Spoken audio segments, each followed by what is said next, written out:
Hi, I'm Megan. I'm Colin. We are the hosts of Pet Sitter Confessional, an open and honest discussion about life as a pet sitter. Thank you for joining us today. We'd also like to thank our sponsors, Pet Sitters Associates, and our lovely Patreon supporters. They are people who have found value in the show, love listening to the podcast, and want to give back. If that sounds like you, you can go to petsitterconfessional.com/support to see the ways that you can help out.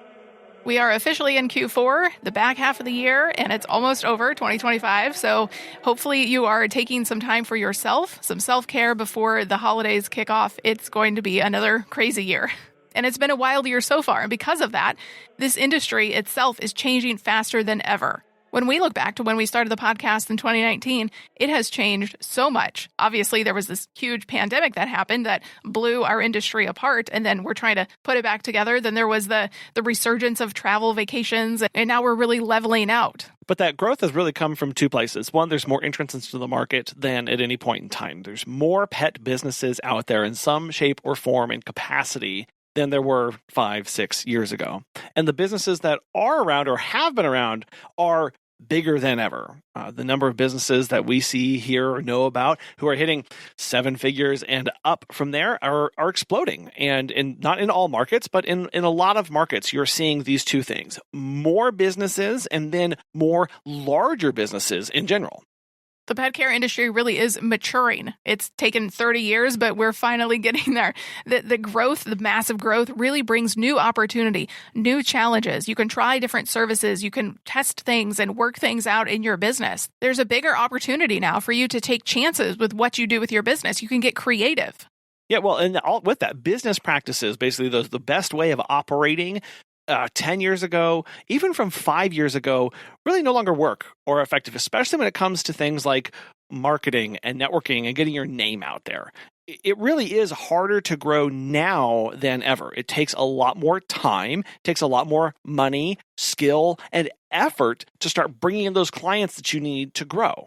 While there are solos out there who grow by word of mouth, that is becoming more difficult because of the increase of competition. It can be harder and more difficult to grow. You can't just put up a Facebook page and say, okay, I'm open for business. Well, there's a lot more that goes into it than that. A maturing market really brings more competition, more sitters, more dog walkers entering every day. People see this a very easy way to have a side gig and potentially grow it into something bigger. I know that since the beginning of the year, Colin and I have seen about a 20-fold increase in poop scoopers in our service area. There are so many. So people are latching on to the easy things that they think that they can do. It's also just larger, more well-funded companies entering into the space or growing up in the space. And it's not just, I know what you're thinking, it's not just Rover or Wag anymore that people are really thinking about or worried about as threats to the industry. It's million-dollar businesses, it's franchises, it's agencies with what? The ad budgets, right? Where they look and they can spend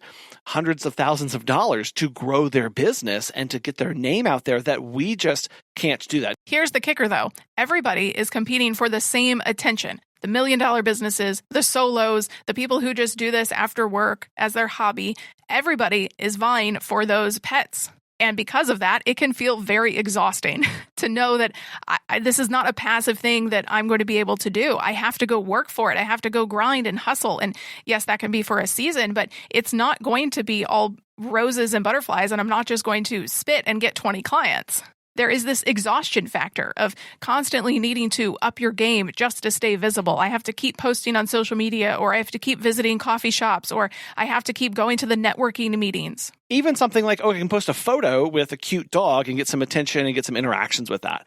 To the point where we're going, okay, you can't just post one, you have to post multiple, and you can't just post photos, you have to be posting videos, and the videos have to be edited and done well and short and attention grabbing. And now you are trying to create that 10-second video just like that big agency that's got an advertising company making same videos for them. It seems like gone are the days of flyers and simple Facebook posts. Word of mouth, like I said, isn't really enough anymore. So when you put in minimal effort, you are likely going to get minimal clients. Even on Rover and Wag, it is so hard to stand out among hundreds of profiles, and you can't do anything with their algorithm. You can have more repeat clients and you can respond faster, but at the end of the day, you can't put yourself on page 1 versus page 3. When was the last time you were on a Facebook post asking for a pet sitter or dog walker, and did you scroll through the hundreds and hundreds of comments of people doing that? That's becoming more common than ever. Of people not just saying, "Oh, I have time for this," or "I can do this," but "Hey, I own a company, and here's what I do, and here's the thing." So standing out there and getting attention with those is more difficult.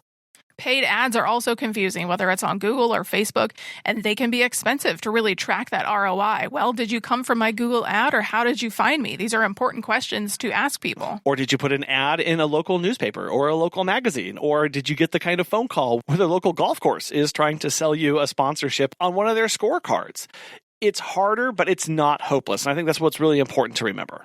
The good news is that more layers in the market bring more opportunity. When you have these market layers, it creates chances to stand out if you can differentiate. One of the things that we've done a couple of years ago was add wedding pet attendant services. Nobody else in our area was doing that. Also poop scooping. But like I mentioned, a lot of poop scoopers have come in recently. Right. You have to think of the dog walking and pet sitting market in 3 different layers. There's the generic or basic services. There's the niche and specialized services, and then there's the high-end and boutique offerings.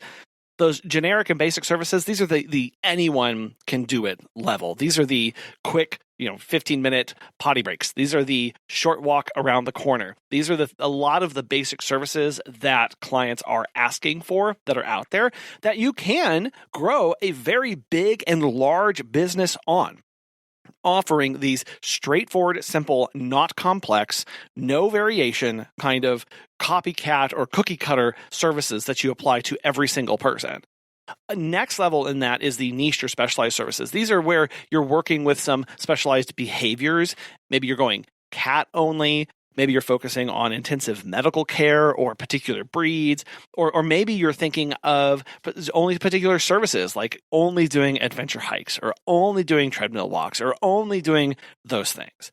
The high end and the boutique offerings, these are where these are premium. These are personalized experiences. This is where, honestly, if you look at your business right now, I guarantee you that the word personalized experiences automatically puts you into the high-end and boutique services. So you're already probably high-end and boutique. You might not just be charging for that. But this is where you take every client by the hand and you hold them and you say, okay, here's what I'm going to do for you. Here's the personalized care plan that I have that I'm going to build for you. Here's the specific per visit SOP that I have. Here's the 2,800 questions that you're going to answer and fill out so that I know exactly what you want.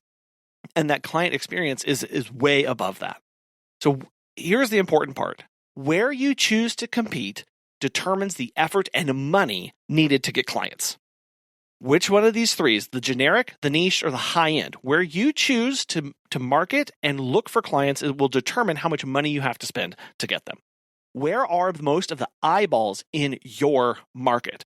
Well, and that's a good point, because I know a moment ago you said with the generic and basic services, you can build a huge list. That's not necessarily true. If you are more in an affluent or bougie area, your clients or potential clients may only want the premium personalized experiences. So you do have to look at your area, the clients that you currently serve, and then the clients that you want to go after or that are contacting you, and think about which one they fall into. Of course, you can go after a certain demographic, and that's, I think, what you were getting to with these 3 areas, but you do also need to go, well, if my area is only asking for basic services, I'm probably not going to be able to get to the premium and personalized, and vice versa. If they're only asking for super bougie services, I'm not going to be able to get to the anyone can do it level or the basic, we just go on a walk and come back and that's it. Well, so again, where's most of the attention in your service area? And what are your clients asking for? If you see most people that are just asking for, or most of the businesses are only offering those basic level services,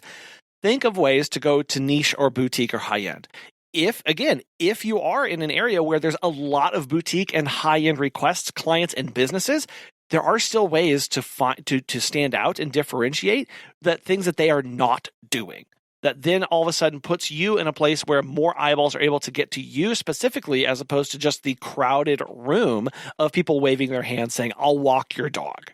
But this goes to a discussion that we have had before of a dog walk. How do you make that special? A 30-minute dog walk. Well, anybody can really do that. How do I make it high-end and boutique? And that's where we have to go off and say, okay, what if it's not other services I want to offer, if I only want to do dog walks, how do I make that special? You have to focus on the client experience. What effort do you place? And here's really the difference in high-end and luxury services versus the generic everybody can do it. How much effort do you place on the client? If you are saying, I offer high-end dog walks, but the client is the one who has to fill everything out, answer all the questions, they have to book, they have to do this thing, that's not a luxury experience for that person. So focusing back on the person is really where you start differentiating that. What's your intake process like? How do you show up to their home? What kind of questions are you asking them? What kind of recommendations are you giving? Are you stepping forward and you applying to their specific need and want? That is a very important way of shifting from the basic and generic to the high-end and luxury and more boutique offerings as a business, is when you take that personalization and go, I am going to step in and I will take the burden away from the client in order to make this happen. Okay, so we all have the same goal here, is to get more eyeballs on our business. So what does that look like in practice? How do you stand out without burning out? Really, that's not what we want either. Even if we're generic and anybody can do it kind of thing of I just come in and walk your dog, you could still burn out if you're not charging enough, if you're taking on too many clients, if you're not prioritizing your self-care. So what does this look like? It means focusing on client referrals. You don't always have to pay for them. Sometimes you can just ask and have that goodwill built up of, okay, I've walked Marcy for 2 years now. I can ask, hey, would you recommend me to your golf buddies or your ladies at the salon? And you can even tell your clients your growth goal of, we're hoping to add 10 new families before the holidays. Do you know anyone? But in the year 2026, we want to serve 150 new clients. Can you help us achieve that goal? You may also consider offering a free visit or a small perk if needed. Yeah, start with that goodwill. I think it's really important to recognize that you have a lot more goodwill built up in your client base than you recognize or know. And the reason is because we've never had to ask them for anything. We've never asked their help in building our business and helping us grow. But by you showing up, by them continuing to book you, there's goodwill, there's trust in that. And when we can turn around and after they've had a good experience, we can turn around and say, hey, thank you so much for the wonderful review, or thank you so much for the kind words. If you know anybody who would love to have that same experience, please give them my name and number, and I'd like to talk to them about how I can help them. And then, yes, if you find that these are slowing down, that these client referrals, that again, this is the word of mouth thing. If this is slowing down, how can we make this better? Is it a free visit? Is it an extra chew toy? Is it a birthday thing? Is it an extra perk that you give them in some capacity? Find ways that give them value, though. It's not always about dollars and cents. Again, when we focus on how do I make a better experience for my clients, for the people that I'm serving, what does that mean for you and how you run your business? Is it they can book later, book earlier, they can get preferential treatment on certain things? Whatever that is, you can apply that to your client base to make sure that they are getting their needs met. No matter which type of client you're going after, you need pet business insurance. As a pet sitter, you know how much trust goes into caring for someone's furry family member. But who's got your back? For over 25 years, Pet Sitters Associates has been helping pet care pros like you with affordable, flexible insurance coverage. Whether you're walking dogs, pet sitting, or just starting out, they make it easy to protect your business. Get a free quote today at PetsitLLC.com. As a listener, you get $10 off your membership when you use code CONFESSIONAL at checkout. That's PetsitLLC.com, because your peace of mind is part of great pet care. If we are a small to medium-sized business, it can be nearly impossible to compete with large company ad spends. We have to find other ways to do this. We don't have $1,000 a month to just throw at ads. But we can build partnerships over pay-to-play marketing. You don't need every vet or every groomer or every dog trainer to recommend you. You just need one of each. One vet who recommends you, or the vet that you take your own dogs and cats to. One groomer who raves about your reliability. Or it could be a dog trainer that you took your dogs to, or that you've worked with in the past or seen at events. You want that one dog trainer who's in your corner. This also applies to pet stores and pet boutiques that put your info on the counter. You don't need all of them to do that, although, of course, that would be great, but you just need the one who really is going to be a rock star referral for you. Well, and again, this is a partnership. This is not just the vet shouting your name from the rooftops. This is you doing stuff with the vet. And this means events, that putting them in your email newsletter, partnering on social media posts with them, doing events, doing client appreciations. Doing blogs with them where they're answering questions and you can share that out to your clients, or on social media, again, where you are showing up alongside them and going, I and this vet are doing this thing together. See how we're working alongside one another? And I will also add to this list, you need to have other dog walkers and pet sitters in your area who are doing this for you. Have that network of other pet business owners who are coming alongside you, sharing and then championing you and giving you referrals when they're too full, they're outside their service area. It's something that they don't specialize in. Again, all the more reason to specialize in something, because what that does is that gives somebody a reason to keep you top of mind. Being the generic, I just kind of do everything, but kind of, I don't know, it's all kind of basic and whatever, it's mass market stuff. That's not very memorable. That's where you have to spend a lot of money and time getting your name out there, getting your brand recognized, getting your colors, doing all that stuff. If you're known for something, when the vet has a client or a customer come in and has a problem, that vet doesn't have to think about who to refer to. You're known for something. You're known for something that the groomer can share out and give your information about. That's really the power of niching in that way. And then you take that person and you give them an amazing client experience where that onboarding is really smooth, where everything is really well done and high touch. And then they want to rave about you because somebody referred, you solved the problem, and you did it in an amazing way. And now they're going to go out and you can ask them to help share that information. When we talk about getting more eyeballs, there's also, of course, the brass tacks, guerrilla marketing, things that you may not have done in 2 years or 5 years. Of course, posting flyers, yes, social media posts, getting out into the community, door knocking, telling people about your business, going to events. But it can also be doing things that no other dog walker or pet sitter is doing in your community. And this doesn't just have to be services. It could be putting on different events. Maybe you want to organize a community dog walk one day a month, on the first Saturday of the month or something. You want to do pet loss memorial events where clients can come and mourn the loss that they've had this past year. It could mean doing yard signs or doing postcards. These things do cost money, but they may be things that nobody else in your area is doing. And it's important to know is that we are saying a lot of, well, you could do this. You could do this. You could try. You could try. You could try. And that really is the center to why the exhaustion is so real. Because we, as small business owners, even if you are running a $500,000 and up business, you're running $1 million business, you still have Rover and Wag who are over here kind of lording everything over, and you have franchises and you have all of this other stuff. And so there's so much attention out there that we then internalize and feel like we have to do what?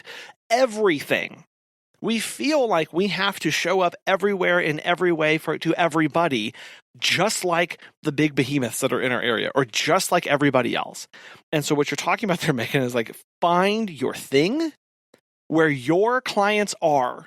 Or the clients that you want to go after. Maybe you don't really have any clients that you're excited about or really want to be serving anymore. So you need to pivot your business and go to where nobody else is right now. Yeah, again, one of the dangers of being in the generic kind of mass market service and business perception is that you're kind of for everybody, which sounds easy at first, but if everybody thinks they're for everybody, then everybody's for nobody, and then nobody's for you.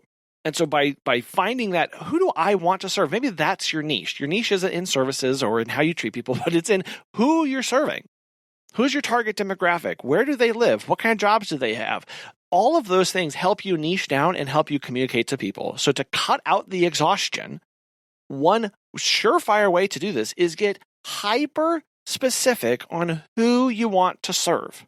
Who do you think you help best? When you think of somebody and they come to you, who is that person, right? And it could be incredibly personal. Your grandma had dementia, and you want to go serve elderly people who have dementia in assisted living facilities with their pets because you have several pet-friendly assisted living facilities. And because you have a personal connection, this is now your mission for your company. Yeah, see how much more powerful that is than a flyer that says, I'll walk your dog? You just feel that story there. That is what connects with people. That genuinely is what drives people to your business. Does it, yes, also push people away? Well, okay, that's not my problem. Okay, I don't need that company. Exactly. But you want that because you want the people who to be knocking down your door by the time they hear about you because they immediately see, know, and trust you based off of your marketing. That is the power of branding and niching down into your target market and your target avatar, as people will say. And now everything else comes around this. The client referrals, that's really powerful whenever you have your known client avatar because who are they referring to? Other people like themselves. And they immediately get it. And whenever you have that avatar, you have that niche, when you have that partnership with a groomer or a trainer, or boutique or vet or other pet sitters and dog walkers, when they hear that keyword, nursing facility, boom, I know who does that work in there and you're going to love this person. Those are really powerful and personal and they're persistent because they stay for a long time because you're always solving that person's problem. As we've discussed the past 30 years, the pet sitting and dog walking industry has just ballooned up, but the growth isn't bad. Yes, we may not really like Rover and Wag lording over us, but they are here. It's a reality, and we just have to kind of live with it. It is really this evolution of the pet care industry, though, over the past 30 years. And to thrive and to keep it going, we have to mature alongside it. And what that means is we have to kind of, as much as we don't want to, we have to embrace the other businesses around us. We have to look at where the opportunities are because those opportunities belong to those who differentiate and serve deeply from within their mission. They know exactly where their company is going. We do not want to compete by being louder, by spending more, or going to more events, or doing more. That's just doing more for the sake of being out there. And that's going to lead to burnout of you doing too much too often and not taking enough time for yourself. You want to compete by being clear about who you serve, why you are here, what you want to do in the future, and how you want to get there. So think about, where does your business fit into the 3 layers that we talked about? The generic basic services of anyone can do it. Then there's the niche specialized services of behavior or reactive dogs or cats only or medical care. And then the high-end boutique offerings, the premium personalized experiences. Which one does your business fit in? You can let us know if you want to share by emailing us at petsitterconfessional@gmail.com or look us up on Instagram and Facebook at PetSitterConfessional. We appreciate you listening today. Hopefully it was helpful to you. We also want to thank Pet Sitters Associates and our Patreon supporters for helping keep the podcast going. We will talk with you next time. Bye.